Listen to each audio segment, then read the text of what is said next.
जय माता दी। जय माँ कामाख्या।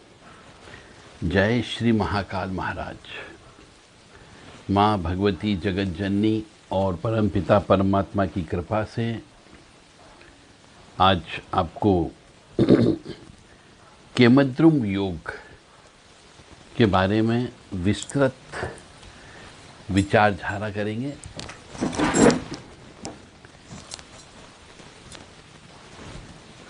इसको आज इस तरीके से समझाने का प्रयास करेंगे कि यदि आपका केमुद्रम योग है तो आप समझ जाओ कि आपको क्या क्या करना है। मेरा धर्म है कि जिस मनुष्य के जीवन में केमुद्रम योग हो, उस मनुष्य को जो जीवन में कष्ट की प्राप्ति होती वह कष्ट उसको कष्ट जैसा न लगे। बताने का केवल इतना सा उद्देश्य है। बाकी आपकी मर्जी, इसको सुनना है या नहीं सुनना है। परंतु बहुत से मनुष्यों के जीवन में कष्ट आते हैं और जब वो कष्ट आते हैं तो मनुष्य तंत्र मंत्र काला जादू उसके दिमाग में भर जाता है और वो अपने ही परिवार के सदस्यों के ऊपर इल्जाम लगाना चालू कर देता है। तो जबकि गलती उसकी स्वयं की होती है। केमद्रुम योग की वजह से उसके मन में शंका कुशंका उत्पन्न हो जाती है। तो चंद्रमा से संबंधित ये संबंध रखता है केमुद्रम योग ज्योतिष में। और चंद्रमा जो है मन का कारक होता है और चंद्रमा मन पर सीधा प्रभाव डालता है। और मन की वजह से मनुष्य के विचार, उसकी मनोदशा और उसका जो सिस्टम होता है उठने का, सोने का, कार्य करने का, विचार करने का, वो चंद्रमा जैसे जैसे बढ़ता है और जैसे जैसे घटता है उसके ऊपर उसका प्रभाव पड़ता है।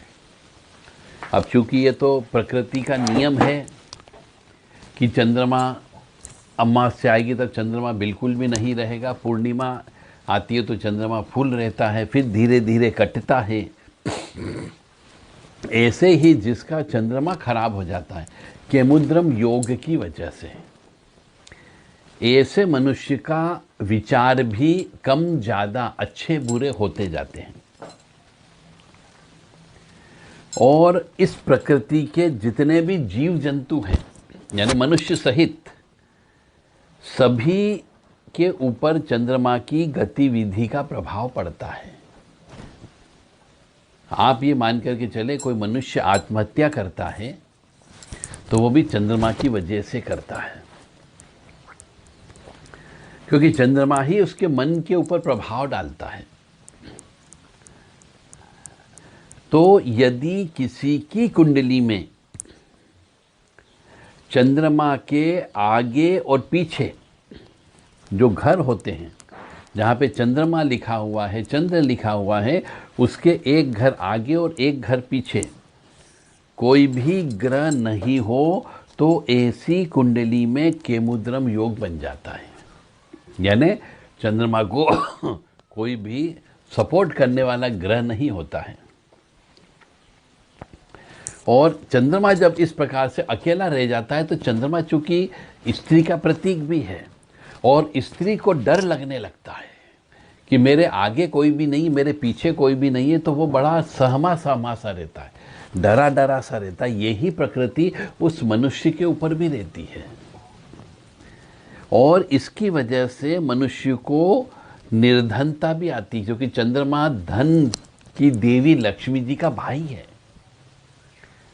अब चूंकि चंद्रमा डरा डरा सा रहेगा, स्त्री डरी डरी सी रहेगी, तो धन की देवी जो लक्ष्मी जी वो भी सपोर्ट नहीं करती है।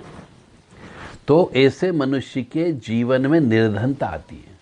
तो अब आप समझ गए होंगे कि केमुद्रम योग का मतलब क्या है कि जहाँ चंद्रमा लिखा है आपकी कुंडली में, अपनी अपनी कुंडली खोल करके देख लो, अपने बच्चों की कुंडली खोल करके देख लो। फिर बाद में मत बोलना कि साहब मेरा बच्चा पागल हो गया, मेरी लड़की पागल हो गई, मेरे पति पागल हो गए, उनकी मानसिक स्थिति खराब हो गई, किसी ने कुछ खिला पिला दिया, किसी ने कुछ तांत्रिक गतिविधि कर दी, और कहीं ऐसे तो नहीं कि वो भाग गए हों, किसी के यहाँ चले गए हों, उसने कुछ गंदा खिला पिला दिया हो।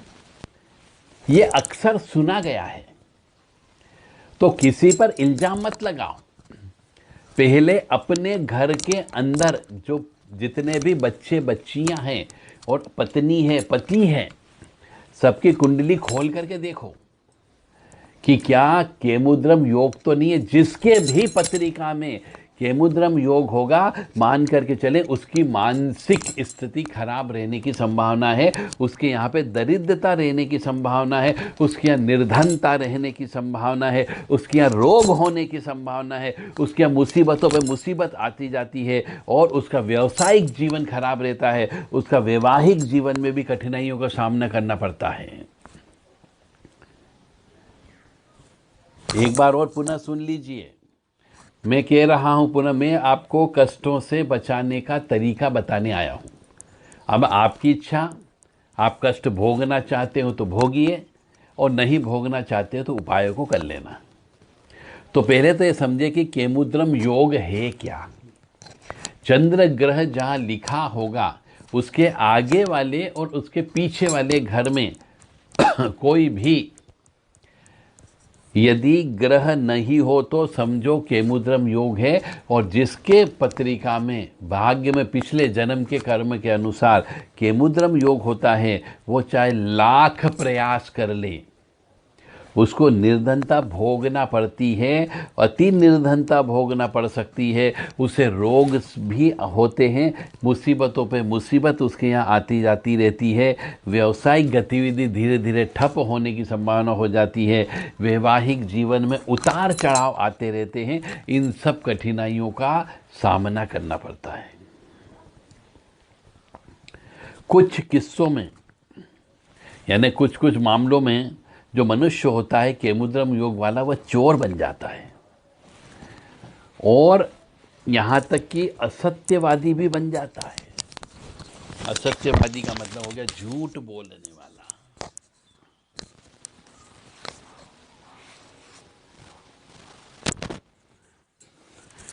और केमुद्रम योग की वजह से उसमें दंभ भी रहता है, प्रपंची व्यक्ति रहता है, और अभिमान उसके अंदर देखा जाता है। वह व्यक्ति अपने आप को बहुत सुधारे, पर फिर भी उसके जीवन में हमेशा संघर्ष बना रहता है। और कई बार केमुद्रम योग वाले मनुष्य को बहुत दयनीय स्थिति में जीवन व्यापन करना पड़ता है।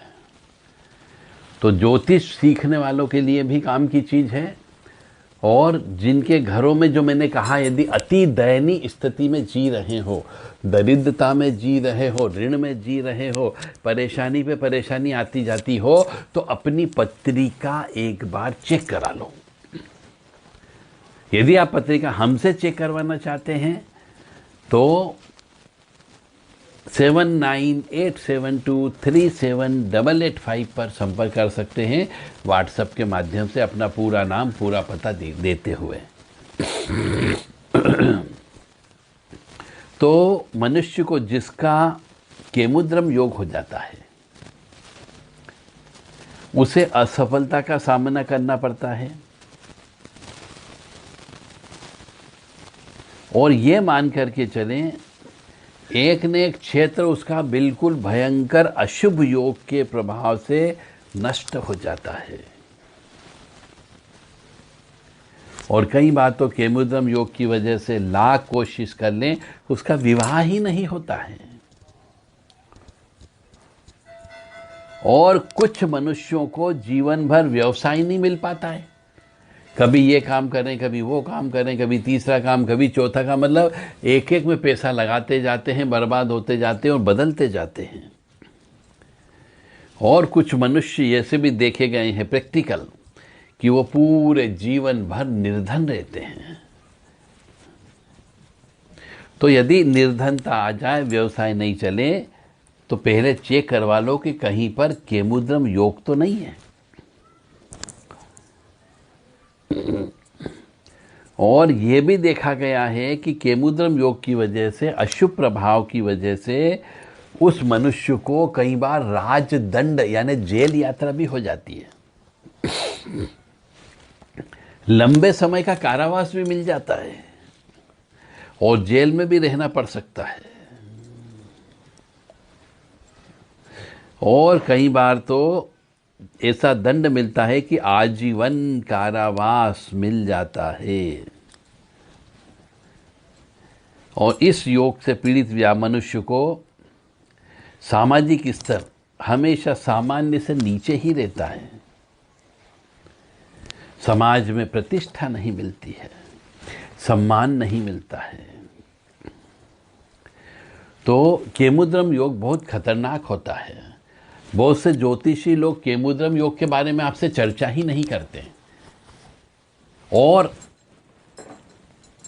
मनुष्य के जीवन में कष्ट पे कष्ट आता जाता, वो समझ ही नहीं पाता कि मेरी पत्रिका में ग्रह नक्षत्र तो सब अच्छे हैं, ग्रह सब अच्छी जगह बैठे हुए हैं, परंतु फिर भी मैं निर्धन क्यों हूँ, मैं व्यवसाय में सफल क्यों नहीं हो पा रहा हूँ। ये सब केमुद्रम योग की वजह से होता है। तो केमुद्रम योग का निर्माण चंद्रमा के आगे और पीछे कोई भी ग्रह नहीं होने की वजह से होता है। तो इस केमुद्रम योग की वजह से अशुभ फल ही मिलते हैं और मुसीबतें मिलती ही मिलती है।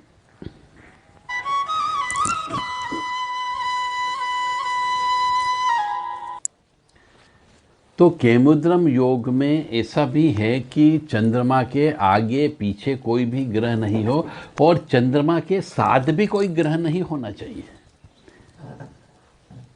और यह केमुद्रम योग कुंडली के केंद्र स्थान में यानी 1, 4, 7, 10 घर में राहु या केतु के अतिरिक्त कोई अन्य ग्रह नहीं होना चाहिए, तो भी केमुद्रम योग बनता है।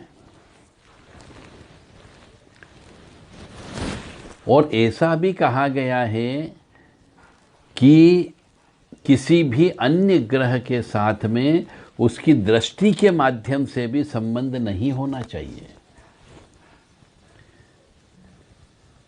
अब केमुद्रम योग बड़ा दुर्लभ होता है, तो यदि आप ये अनुभव करते हैं कि जिंदगी आपकी कष्ट और जीवन में और संघर्ष से गुजर रही है, तो एक बार चेक करा लें कि केमुद्रम योग क्या है, वास्तव में है या नहीं है, तो फिर उसका उपाय करें।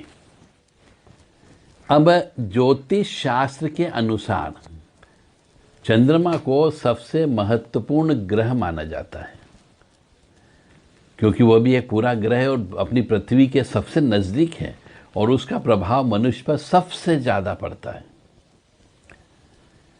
और चंद्रमा इसलिए भी इम्पॉर्टेंट है कि चंद्र राशि को ही मनुष्य की जन्म राशि माना जाता है और चंद्र नक्षत्र को ही जातक का, मनुष्य का जन्म नक्षत्र माना जाता है। और अन्य विवाह आदि जो कार्य करते हैं उसमें भी चंद्रमा से ही गणना की जाती है। गुण मिलान की प्रक्रिया भी चंद्रमा के आधार पर ही करती हैं, इसलिए चंद्रमा बहुत महत्वपूर्ण ग्रह है। और तो चंद्रमा के वृश्चिक राशि में स्थित होने पर बनने वाला केमुद्रम योग जो होता है वह सबसे अशुभ माना जाता है। चंद्रमा के वृश्चिक राशि में स्थित होने पर जो केमुद्रम योग बनता है वह सबसे अशुभ माना जाता है, उसका तो उपाय करना ही करना पड़ता है। इसी प्रकार चंद्रमा के किसी भी कुंडली में 5वें घर में या 9वें घर में स्थित होने से बनने वाला केमुद्रम योग जो होता है वह चंद्रमा के किसी भी कुंडली में 8वें घर में स्थित होने से बनने वाले योग की तुलना में कम अशुभ होता है। तो इस तरीके से केमुद्रम योग के प्रभाव को हम कई तरीके से पूजा पाठ करके कम कर सकते हैं। क्योंकि चंद्रमा शिव जी के मस्तक पर विराजमान है, देवी जी के मस्तक पर विराजमान है, तो शिव जी और देवी जी की पूजा करना चाहिए। और किसी भी कुंडली में केमुद्रम योग के साथ साथ यदि कालसर्प दोष भी बन जाए तो मनुष्य भीषण विपत्तियों से गुजरता है और समस्या ही समस्या उसके जीवन में होती है। केमुद्रम योग इसीलिए कहते हैं बहुत खतरनाक होता है, और इसकी पूजा जो व्यक्ति कराना चाहता हो वह देव राधा ट्रस्ट सत्यवाणी चैनल से संपर्क कर सकता है। इसके लिए रुद्र पूजन करना पड़ता है। रुद्र पूजन का मतलब हो गया शिव जी का पूजन करना होता है। ग्रह शांति उसका पूजन करना पड़ता है। रत्नों को धारण करना पड़ता है। व्रत उपवास करना पड़ते हैं। सोमवार का व्रत उपवास करो, पूर्णिमा का व्रत उपवास करो, संकट चतुर्थी का व्रत करो और यज्ञ भी करना पड़ते हैं।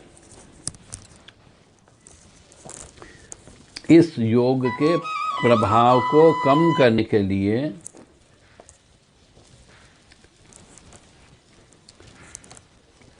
जैसा कि बताया है, चित्रा नक्षत्र जब भी आ जाए पूर्णमासी का व्रत अवश्य रखना चाहिए। शिवलिंग की पूजा करना चाहिए, रुद्र अभिषेक कराना चाहिए, विशेष तौर से सोमवार के दिन। गाय का ही दूध चढ़ाना चाहिए ऐसा बोला गया है। और भगवान शिव जी के साथ साथ पार्वती माँ यानी काली माँ या दुर्गा माँ की भी पूजा करना चाहिए। इन दोनों की पूजा पाठ करने से इसके प्रभाव में हम कमी कर सकते हैं। ओम नमः शिवाय, ये आदि अनादि काल से हमारे ऋषि मुनि और बड़े बुजुर्ग इस मंत्र को बोलते आए हैं। इसी मंत्र का जप करना चाहिए। क्योंकि चंद्रमा भी समुद्र से निकला है, तो दक्षिणवर्ती शंख की स्थापना भी अपने घर में करना चाहिए। दरिद्रता को मिटाने के लिए श्री सूक्त का पाठ करना चाहिए। शंख में जल भर करके लक्ष्मी जी का अभिषेक करना चाहिए और श्री यंत्र बना करके मोती साथ में रख करके गले में धारण करना चाहिए।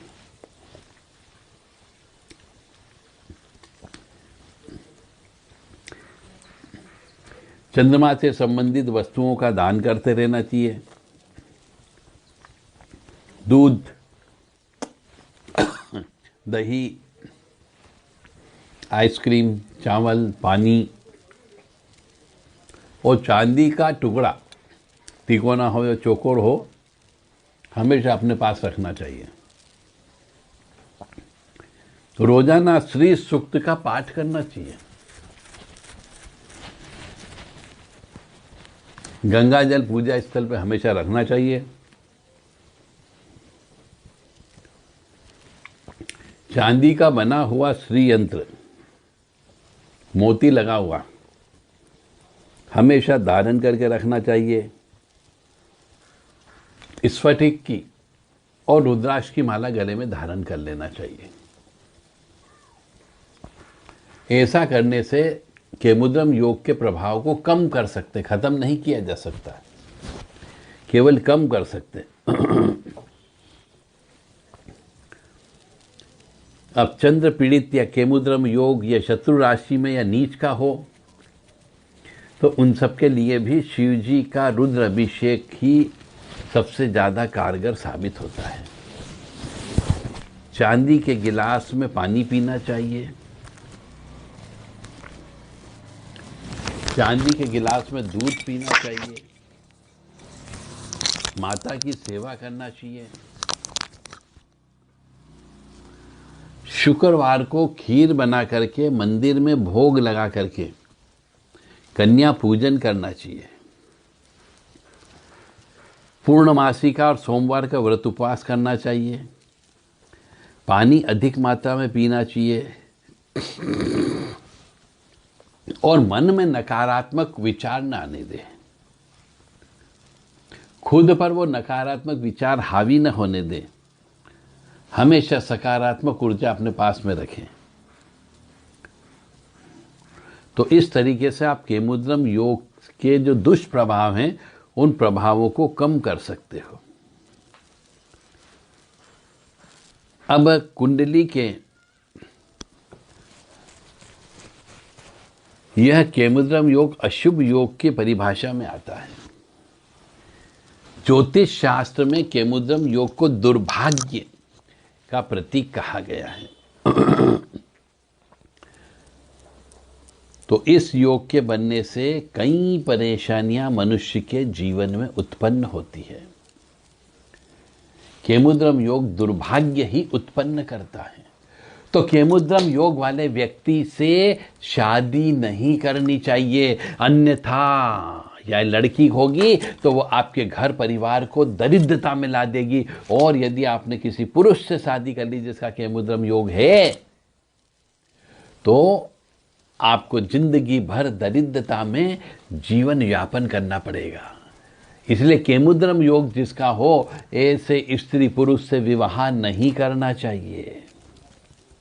अब आप कहेंगे क्या वो कुंवारा रहेगा? तो ऐसा नहीं, जिसका कर्म फूटे हुए होंगे वह केमुद्रम योग वाले लड़के लड़की से विवाह करेगा।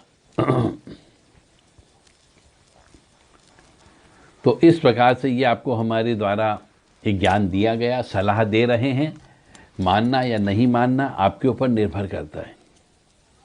केमुद्रम योग के अशुभ प्रभाव की वजह से मानसिक रूप से मनुष्य बीमार रहता है, उसे अज्ञात भय सताता रहता है। इसलिए इसको दुर्भाग्य कहा गया है।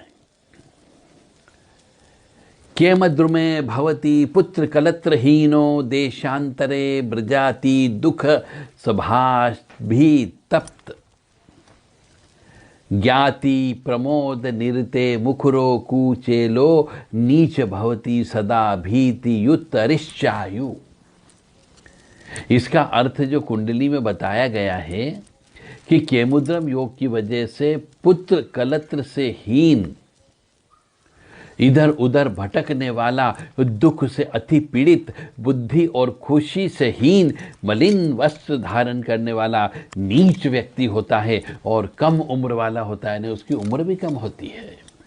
इसीलिए मैंने पहले ही बोल दिया आपको कि केमुद्रम योग वाले व्यक्ति से विवाह मत करो। केमुद्रम योग वाली लड़की से विवाह नहीं करना चाहिए, अन्यथा आपको जीवन में कष्ट की प्राप्ति तो होगी ही होगी। यदि स्त्री ने कर ली तो स्त्री विधवा हो जाएगी, और यदि किसी पुरुष ने कर लिया तो उसे विधुर होना पड़ेगा, या उस स्त्री की वजह से वह दरिद्री बन जाएगा, उसका धंधा पानी सब चौपट हो जाएगा। तो सोमवार के दिन शिव जी का पूजन करें, रुद्र अभिषेक करें, व्रत उपवास रखें, और शनिवार की शाम को पीपल के वृक्ष के पास तेल का दीपक जलाएं। सोमवार के दिन में हाथी का चांद मतलब हाथ में चांदी का कड़ा धारण करना चाहिए, और हो सके तो एकादशी का व्रत उपवास कर लेना चाहिए। एकादशी के व्रत उपवास से भी केमुद्रम योग का प्रभाव कम हो जाता है। तो चंद्रमा जो है यदि कमज़ोर होता है तो मनुष्य के मन के ऊपर भयंकर दुख होता है। पीड़ित चंद्रमा आपको भीड़ में अकेला छोड़ देता है, और जब व्यक्ति अकेला हो जाता है तो उसे सुख, सुविधा, धन, दौलत ये सब मिट्टी के ढेर के समान महसूस होते हैं।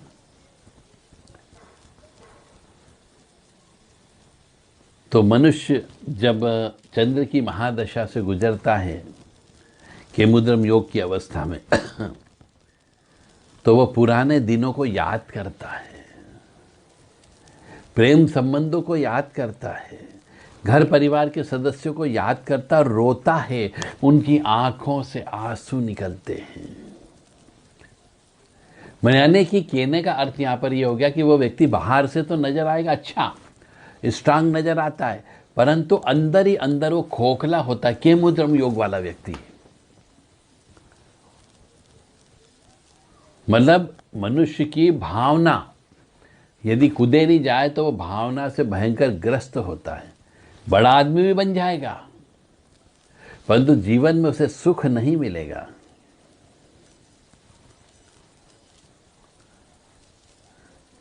तो दुर्योग जब हो जाता है तो दुर्योग में मोती धारण नहीं करना चाहिए। दुर्योग जैसा मैंने कहा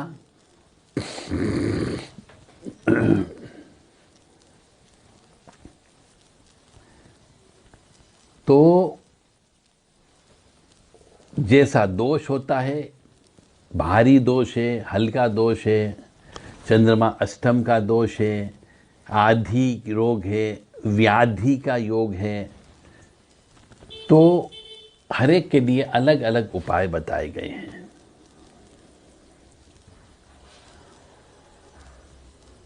जय माता दी, जय मां कामाख्या। तो यदि किसी मनुष्य को चंद्रमा से संबंधित दोष है, केमुद्रम योग है, और यदि आपको जीवन में आगे बढ़ना है तो हमारे द्वारा इस केमुद्रम योग को दूर करने के लिए एक विशेष यंत्र बनाया गया है। आप चाहें तो ये प्योर चांदी में बना हुआ यंत्र है। इस यंत्र को आप प्राप्त कर सकते हैं जिसमें मोती भी लगा हुआ है, और ये प्राण प्रतिष्ठित होने के बाद में ही आपको दिया जाता है। तो जो भी व्यक्ति चाहें अपनी पत्रिका चेक करवा सकता है, और यदि दोष आता है जिसकी वजह से दरिद्रता हो, जिसकी वजह से व्यवसाय बार बार बदलना पड़ता हो, जिसकी वजह से सर्विस बार बार छूट जाती हो, या पूरी जिंदगी भर वो बीमार रहा हो, यानी बीमारी पे बीमारी आती जाती हो, एक बीमारी खत्म होती दूसरी बीमारी लग जाती है, यदि बीमारी पे बीमारी लग रही है तो समझ जा केमुद्रम योग लगा हुआ है।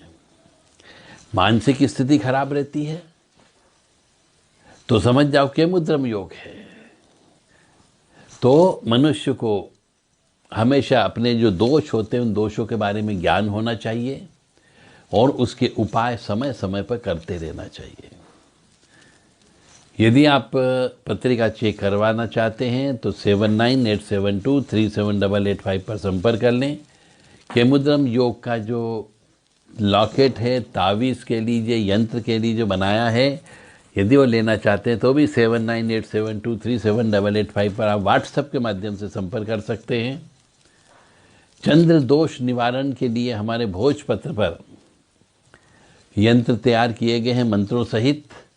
यदि वो लेना चाहते हैं तो आप देव राधा ट्रस्ट सत्यवाणी चैनल के जो व्हाट्सएप नंबर हैं 7987237885 और 9893128047 पर संपर्क करके इन चीज़ों को उचित दक्षिणा दे करके प्राप्त कर सकते हैं। जय माता दी, जय माँ कामाख्या, जय श्री महाकाल महाराज। ओम मृत्युंजय महादेव त्राहि माम शरणागतम जन्म मृत्यु जरा व्याधि पीड़ितम कर्म बंधने। आप इस मंत्र का भी जप कर सकते हैं केमुद्रम योग को दूर करने के लिए, और माँ भगवती की सेवा तो करना ही करना है, क्योंकि चंद्रमा स्त्री है, चंद्रमा मन का कारक है और मन बहुत तेज गति से भटकता है। इसी प्रकार यदि स्त्री को अकेला छोड़ दिया जाए तो स्त्री भी बहुत जल्दी भटक जाती है, मन से विचलित रहती है, उसको किसी न किसी साथी संगी की आवश्यकता होती है। इसीलिए कहते हैं कि स्त्री को अकेला मत छोड़ो। और जो जो स्त्री को अकेला छोड़ देता है, चाहे वो विवाहित हो या जवान स्त्री हो, तो वो अपनी राह पकड़ लेती है और भटक जाती है, फिर उसे कष्ट की प्राप्ति होती है। जय माता दी, जय मां कामाख्या। यदि मेरी बात का किसी को बुरा लगा हो तो हम माफ़ी चाहते हैं, पर जो सत्य है वो सत्य बोलने में हम हिचकिचाएंगे नहीं। अब आपकी इच्छा है कि आप केमुद्रम योग को जानना चाहते हो या नहीं जानना चाहते हो, घर में किसकी वजह से क्लेश है, दुख है, अशांति है, यह आप जान सकते हो। तो अपनी अपनी पत्रिका, अपने बच्चों की पत्रिका चेक करवा लें और इस ज्योतिषी से इस संबंध में अवश्य पूछ लें कि कोई विशेष योग तो नहीं है जिसकी वजह से हम परेशान हो रहे हैं। जय माता दी। पुनः कहूँगा, केमुद्रम योग जिसका हो उस व्यक्ति से, उस मनुष्य से विवाह नहीं करना चाहिए।